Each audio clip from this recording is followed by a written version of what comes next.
Well, one of the things that I tell my clients is that transformation typically happens in two places. It happens when you're at the bottom, or it happens when you're near the top. When you're at the bottom and you have nothing to lose, typically that's a case where you start to make commitments and challenge conventional wisdom, and you tend to have people pulling together to turn the ship around. It's a little bit easier at the bottom because you have at least some model of what it might look like if you were successful. On the other hand, many organizations are doing quite well. They have very good teams, they're very successful, and yet at the same time they are beginning to recognize that if they don't break through to the next level, if they don't have a transformation in who they are as an organization, they're not going to sustain that success.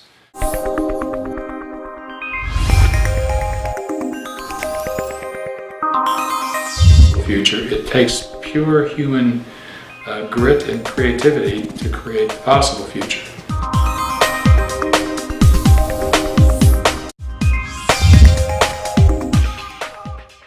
So I say to them, okay, so this transformational journey that you want to go on is really a journey of inventing a different reality, inventing a future. And where I think that begins is by making a distinction between the future that's predictable and the future that's possible. Now, the future that's possible essentially is another way of talking about a vision. So I'll engage my clients to begin to question what's possible, and then begin to throw away what they think is possible and see that they have a choice to invent what's possible. That's what I call a conversation for possibility. Now, as they begin to have this conversation, it's quite fun actually, because all you have to do is start to ask yourself, what if? What if anything were possible? What if we were not limited by what it is that we think limits us? What would we really see as possible? And very quickly you end up with two realities, the predictable reality and the possible reality. At that point, I then ask my clients to make a choice. Do you want to play a game that's predictable, you probably will win without much effort? You certainly don't have to change a lot to have a predictable future. If anything goes wrong, you'll have a great excuse. Most of the bonus systems are organized around the predictable reality. I sometimes call this the circumstantial drift. It's kind of the future that's going to happen anyway. Now you can commit to that future, or you can commit to this possible future. Now this possible future, there may be a huge gap. It may be, some people might even say it's impossible. Some people might say it's certainly unrealistic or unreasonable. But if you've seen it and you can distinguish it, then it's available as a choice. Now if you commit to this possible future, if you really put your heart and soul into the vision of the enterprise, then what you're going to have to deal with is the fact you don't know how to get there. You don't have handy answers. There's going to be more risk. And that risk includes you may not succeed.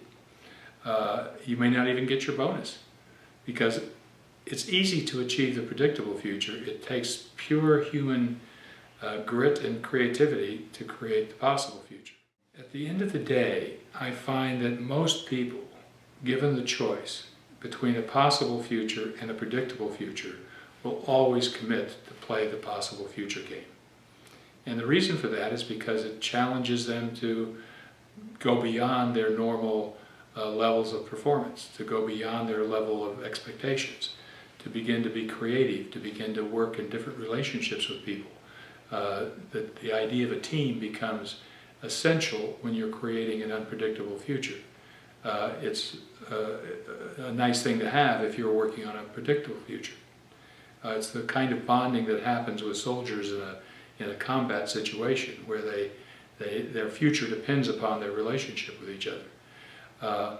It's that quality of enthusiasm and inspiration that is almost always available when people are committed to looking at the possibility rather than the predictable.